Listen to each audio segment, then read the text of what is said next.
Hi guys, my name is Tanya. Today we are going to do the second part of Markov exercise number 5. In the beginning we learn notes, in the second part we learn patterns, in the third part we add repetitiveness to these patterns, in the last part we add the bow. Let's get started.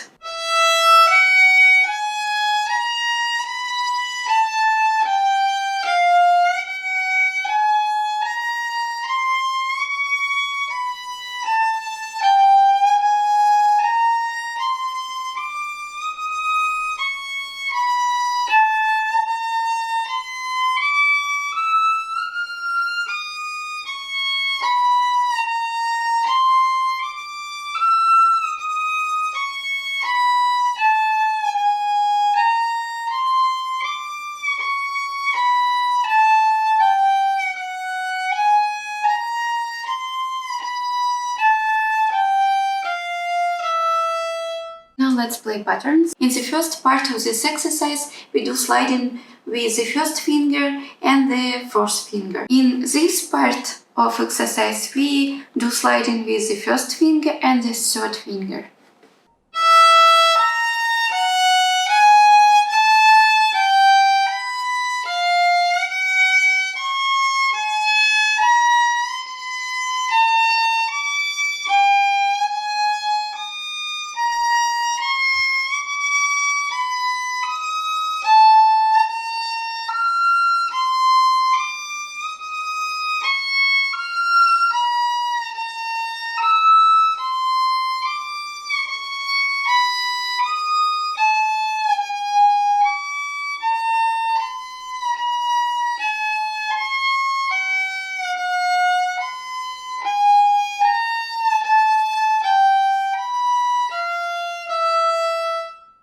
Now let's play patterns with repetitiveness.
If you enjoyed this video, please like it and subscribe to my channel. See you next time. Bye.